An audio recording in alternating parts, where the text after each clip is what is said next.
Olá, pessoal. Sejam bem-vindos. Meu nome é Eduardo Miguel e esse é o podcast do portal Comex Rio.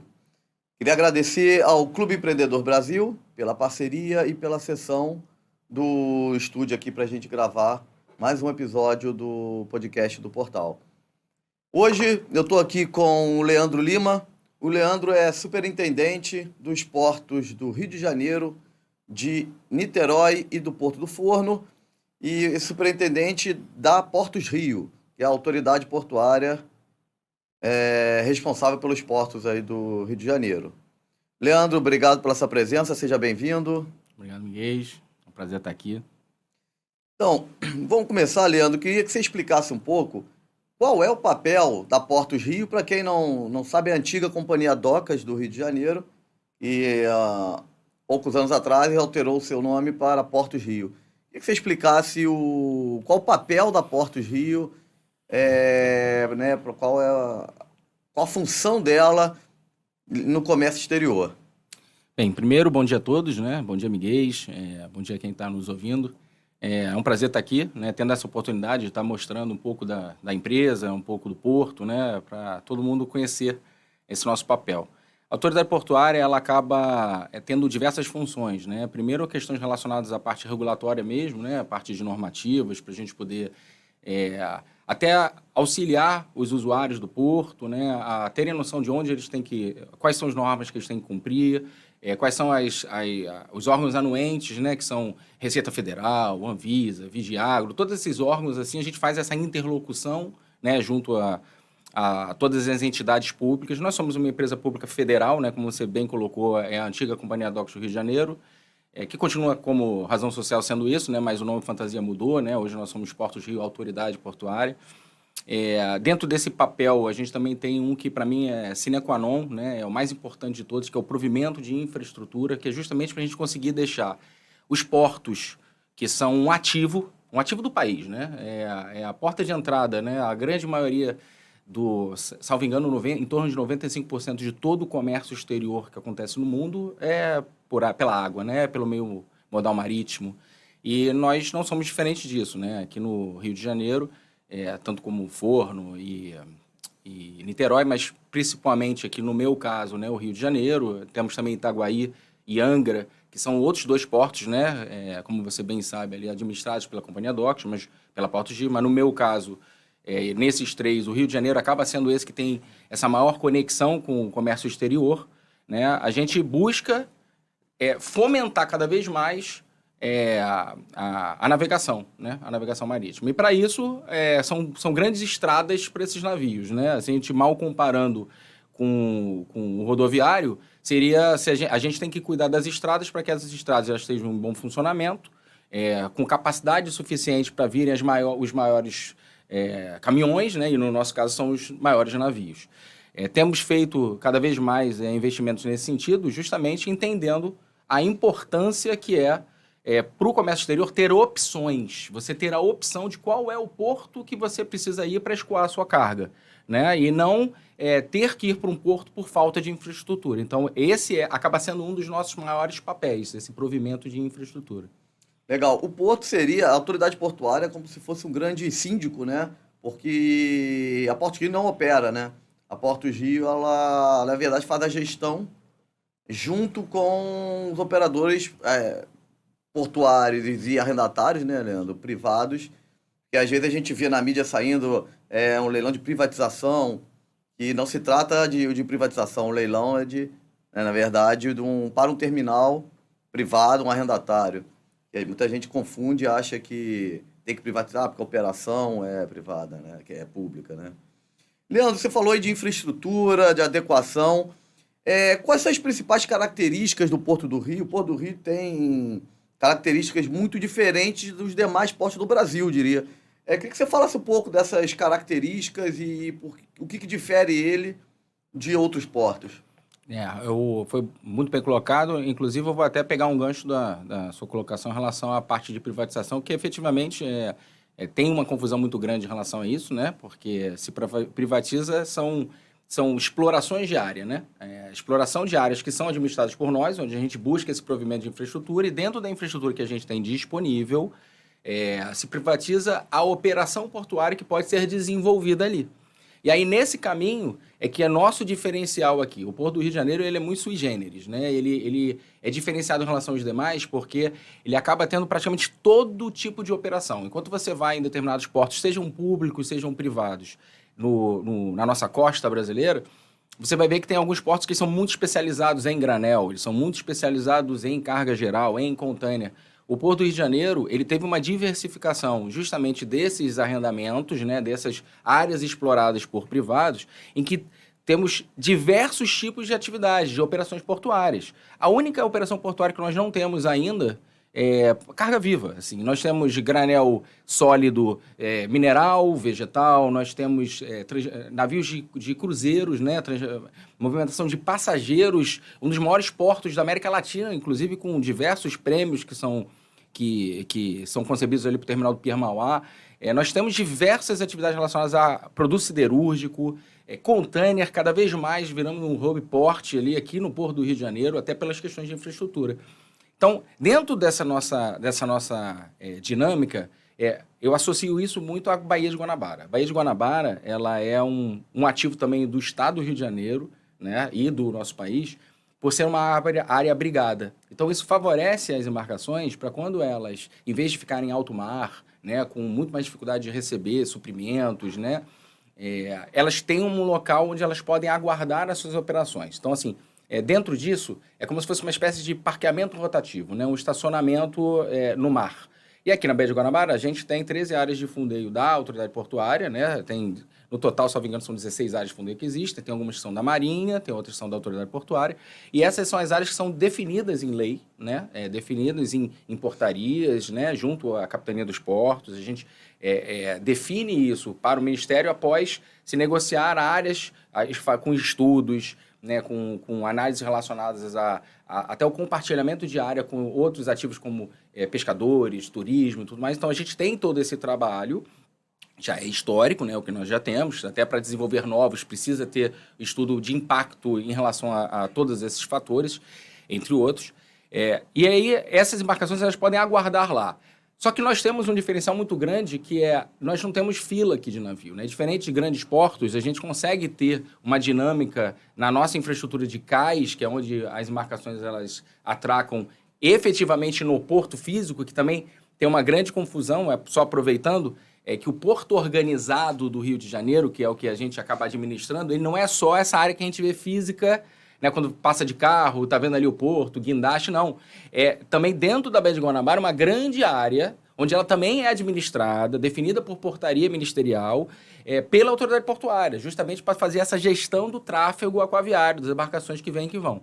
E essas áreas de fundeio, que ficam na área, nessa parte aquaviária, elas, teoricamente, né, via de regra, elas são utilizadas para espera para a operação. Só que o Rio de Janeiro, como ele é muito diferenciado, uma das suas operações, inclusive, é a atividade de apoio às plataformas offshore, né? Que é para exploração, né? Principalmente Bacia de Santos, principalmente hoje em dia em relação ao pré-sal, que hoje, inclusive, o Rio de Janeiro ele atende 100%, segundo informações da própria Petrobras, né? Ele faz a logística de 100% de todo o pré-sal explorado pela Petrobras na Bacia de Santos, até por questões logísticas de distanciamento dos campos de exploração até o Porto do Rio de Janeiro, e aí entra dados de corrente marítima, entre diversos critérios que demonstram a importância do Porto do Rio de Janeiro, desse ativo, para essa economia, né? E quando a gente está falando em relação a comércio exterior propriamente dito, a gente está falando da vinda de navios de container, a gente está vendo, tá falando de canais de acesso. A gente tem 2 canais de acesso para a Baía de Guanabara, um é o canal da Cotunduba e outro a gente tem uma área navegável da Barra Grande, que ambos têm capacidade de receber embarcações. A Barra Grande, a gente está em processo, inclusive, de fazer dragagem. Hoje ela recebe até 12,60 metros de calado operacional, que é o quanto que a embarcação consegue entrar dentro da água com segurança. E na Cotunduba a gente consegue receber até 16 metros, 17 metros de calado operacional, porque lá é um canal varrido com 17 metros e 80 centímetros de profundidade. Então você tem capacidade de receber grandes embarcações, inclusive os navios que vão para a Petrobras no fundo da Baía de Guanabara, né? Aqueles navios tanque ali com 15 metros e 85 de calado operacional, ou seja, uma capacidade de acesso que é cada vez maior. E, recentemente, a gente tem feito até ampliações na nossa infraestrutura para receber embarcações ainda maiores aqui no Porto do Rio de Janeiro.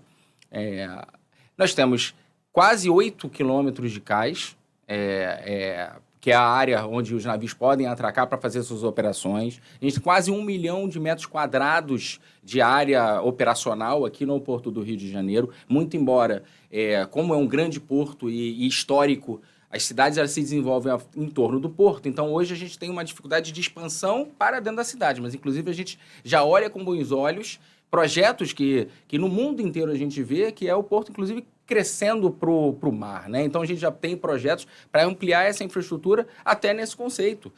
Temos 2 terminais de container super modernos dentro do Porto do Rio de Janeiro. Nós temos terminal de trigo, que recebe 100% do trigo que vem para o Rio de Janeiro e abastece também o estado de Minas Gerais, que está implantado aqui no nosso porto. Nós temos terminal de cruzeiros, como eu comentei. Nós temos terminal de produto siderúrgico, carga geral, terminais de granel líquido, inclusive já licitados e outros para serem licitados. Então, nós temos diversas atividades aqui e uma infraestrutura que tem uma capacidade cada vez maior de receber as operações. Leandro, você falou de área de fundeio, né? E aí é interessante porque quem é do Rio de Janeiro, né? Você já passou ali pela Ponte Rio-Niterói, observa diversos navios parados na Baía de Guanabara. Eu tenho alguns amigos que já comentaram, ficam os navios lá abandonados, isso polui, o porto polui ali visualmente, porque os navios ficam abandonados. E a gente tem que explicar, não é isso, né, Leandro? O navio não está abandonado ali, o navio está exatamente cumprindo seu papel, o papel da área de fundeio, que é ficar na área de fundeio aguardando para operar, né? Aguardando para ir para o porto fazer a operação. Então, provavelmente esse navio, né, já entrou e saiu várias vezes para fazer as operações, né? Com relação você falou de investimento que estão fazendo, o que a Portos Rio, que você pode comentar, que tem feito de investimentos, né? O que já recentemente foi feito de investimento no porto e o que está aí planejado de investimento para os próximos anos?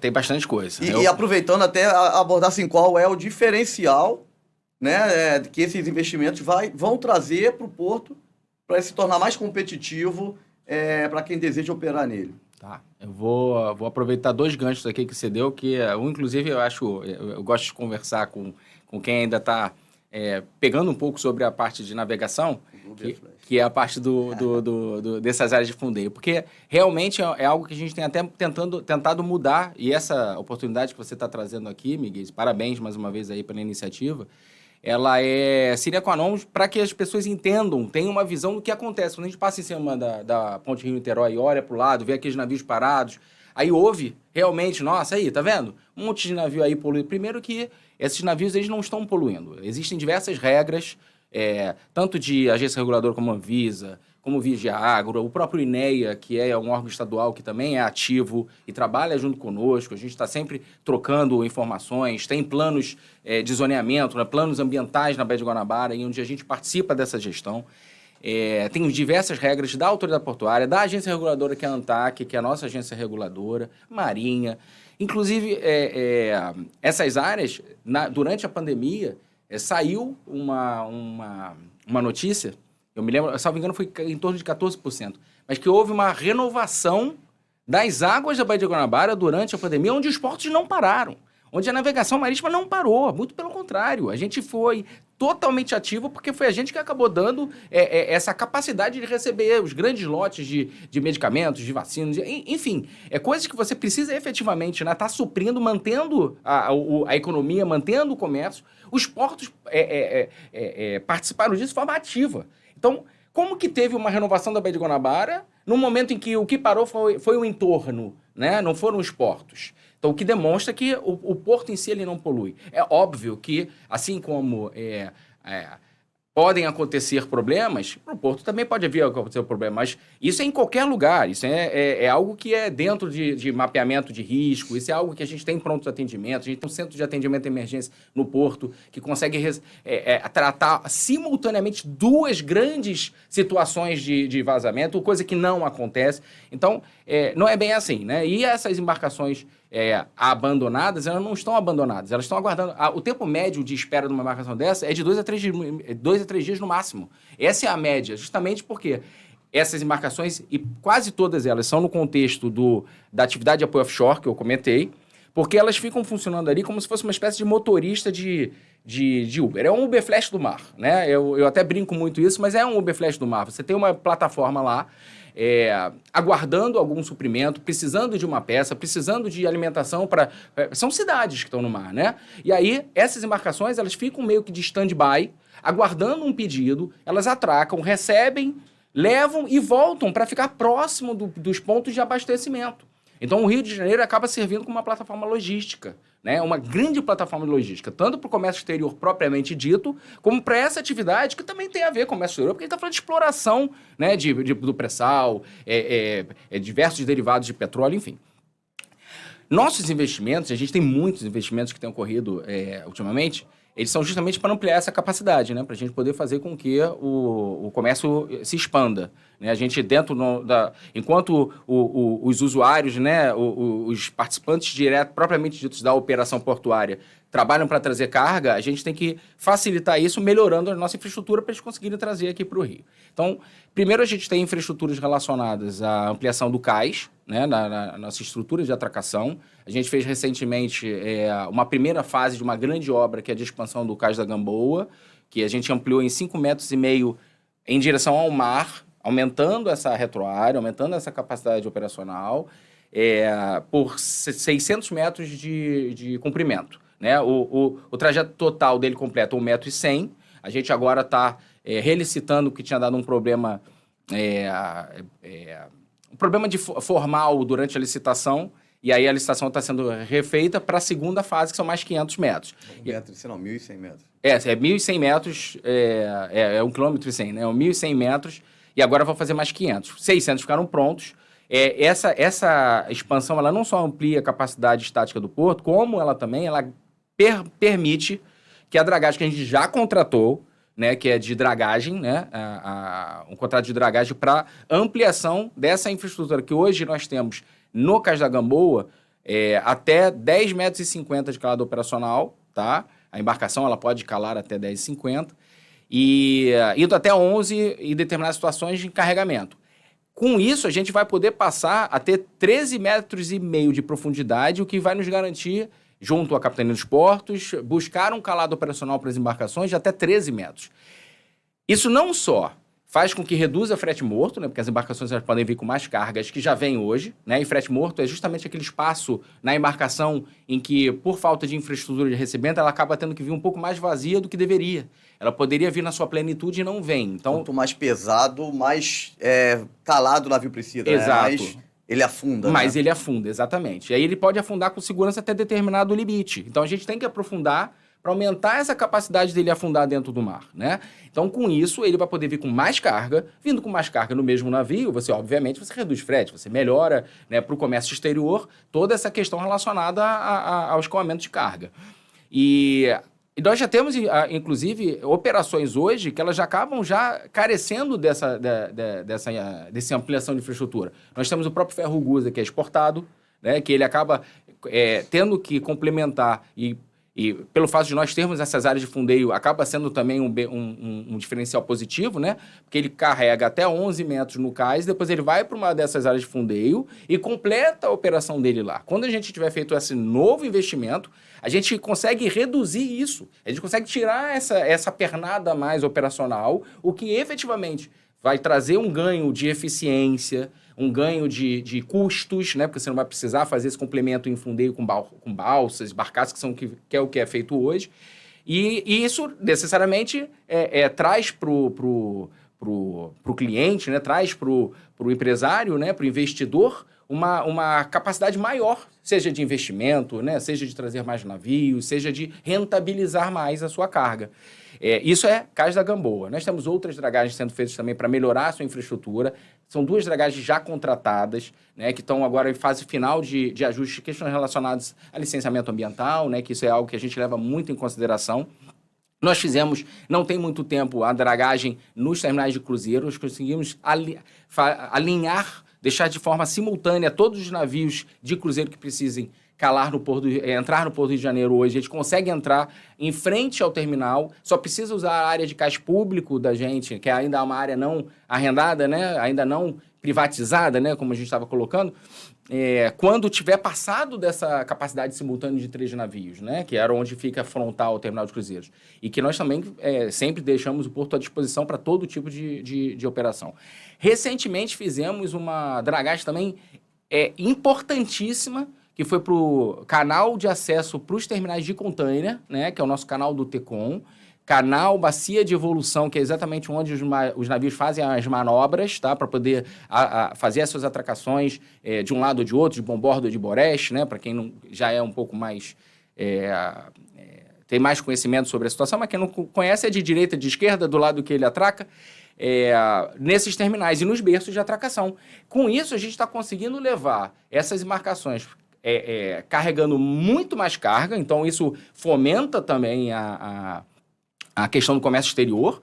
A gente consegue receber navios de até 366 metros de comprimento, né, que a gente chama de LOA, é o comprimento do navio, e a gente começa a entrar, né, definitivamente em todas as rotas comerciais aqui no Brasil que recebem essas grandes embarcações que estão vindo lá da Europa, que estão vindo da Ásia, enquanto a Europa e a Ásia já estão trabalhando com navios de 400, né? Esses daqui estão migrando para essas rotas aqui para a América do Sul, e a gente já está nessa rota, assim como Itaguaí está, assim como Santos está, salvo engano também lá em Salvador também tem um porto apto a isso, mas eu não tenho essa certeza aqui no momento, mas eu sei que Santos é apto para receber essas embarcações, Itaguaí e agora o Rio de Janeiro.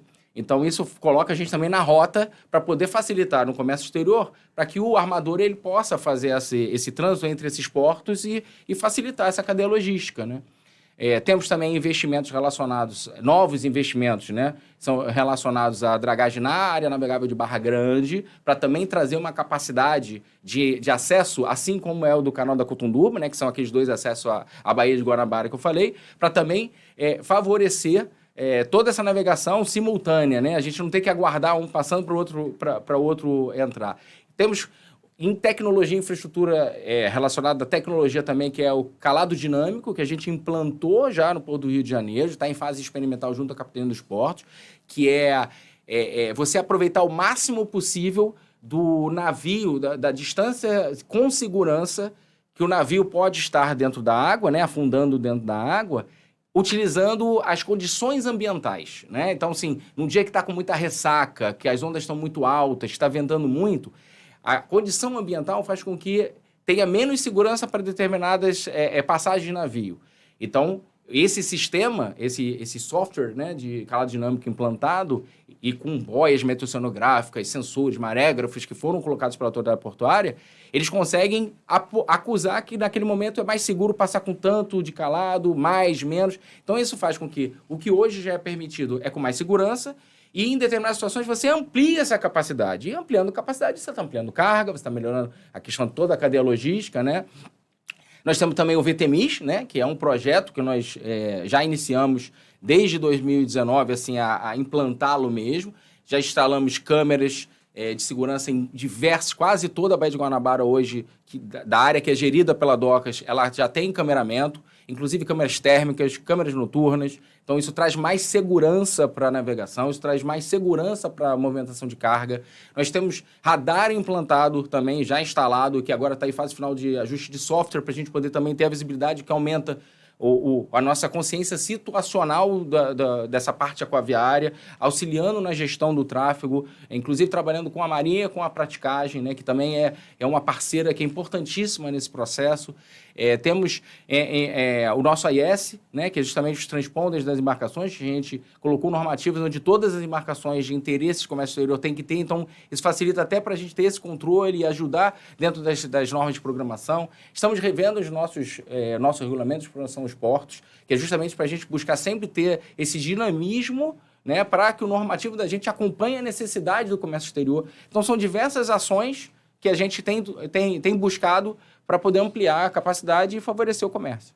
É interessante quando o Ronaldo Feltrin esteve aqui, da Receita Federal, demonstrando também todos os investimentos, né, em tecnologia que a Receita tem feito E é interessante e importante ver, né, que é uma empresa pública, mas é uma empresa atuante, é uma empresa que não está parada, a gente está, de fato, vendo esse investimento.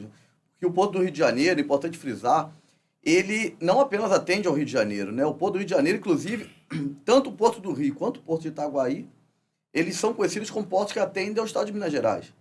Nós temos uma grande demanda de Minas Gerais pelos nossos portos do Rio de Janeiro e de Itaguaí.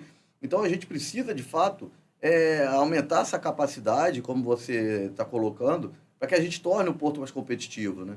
Hoje, o porto, tanto do Rio quanto do Itaguaí, consegue receber os navios que você mencionou, que não são os maiores navios do mundo, mas são os maiores navios que atracam na costa leste da América do Sul. Então, é importante frisar que é importante não apenas o Porto do Rio de Itaguaí, é importante que Santos também tenha, que outros portos tenham, para que motive, vamos dizer assim, o armador a trazer essas embarcações.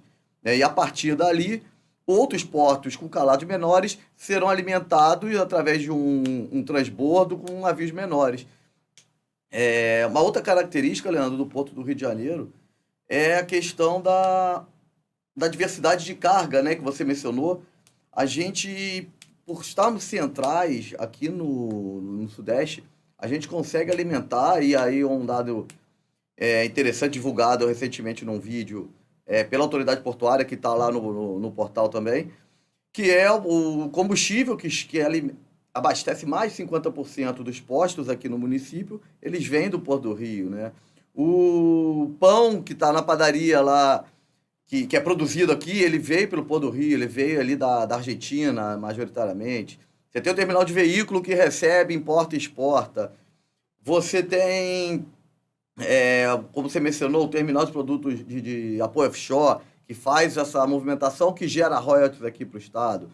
Para os passageiros de turismo, né, dos navios que vão visitar os portos, os pontos turísticos, que vão movimentar a economia. E uma outra questão é a geração de imposto, né, geração de emprego para a região. Um porto é sempre um ativo valioso, né, em qualquer cidade que ele esteja. Então, assim, é uma geração de emprego, se não me engano, foi estimada em mais de 2.000, 3.000 empregos entre diretos e indiretos. 30 mil, estou me corrigindo, 30 mil empregos entre indiretos e diretos. E se fosse o município, né, Leandro, ele sozinho, o Porto do Rio de Janeiro apenas, seria ali entre o terceiro e quarto, ele oscila, né, entre o terceiro e quarto, maior arrecadador de imposto para o Rio de Janeiro. Acho que esse é um dado muito relevante, né? Eu acho a importância que o nosso porto tem. Queria que você falasse um pouquinho, Leandro, dos acessos, né, rodoviário, ferroviário, dessa interferência aí, do impacto, qual é essa integração de modal aí no porto dos acessos? Isso inclusive faz parte da parte Isso inclusive faz parte da nossa relação de investimentos também, né? Porque eu acabei citando os investimentos nossos, né, que a gente está promovendo, mas também temos discussões junto com a MRS, né, no contexto ferroviário, né, porque o nosso porto ele tem... MRS, só para esclarecer, é a empresa que tem a concessão da malha ferroviária. Isso, que atende aqui o nosso estado, inclusive, né? Então, o nosso porto, ele tem recebimento também do modal ferroviário. Então, a gente tem a integração do modal ferroviário, além do rodoviário e, obviamente, do aquaviário. Então, a gente acaba sendo um centro aqui hoje logístico, né, porque a MRS... Ela traz aqui as cargas que têm que ser escoadas, principalmente, né? Daquela zona centro-sudeste, né? Assim, mas principalmente Minas Gerais, né?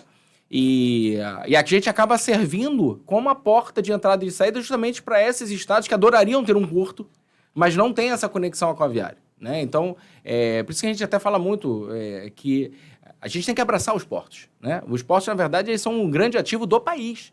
Então, quem não tem, adoraria ter. Então, a gente que tem, a gente tem que estar valorizando isso.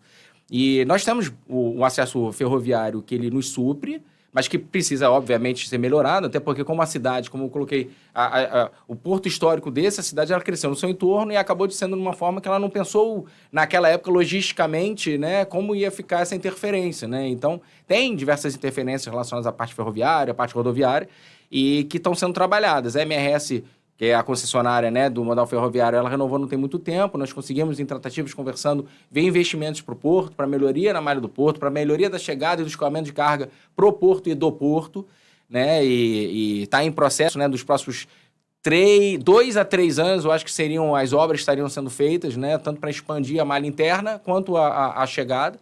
Nós temos conexão com diversas regiões produtoras também pelo modal rodoviário, né? Acaba escoando tudo pela Avenida Brasil, principalmente aí, traz um gargalo que a gente vem buscando, né, trabalhar, tanto em conjunto com a prefeitura, cada vez mais aberta a gente poder melhorar as questões relacionadas ao porto e à cidade como um todo.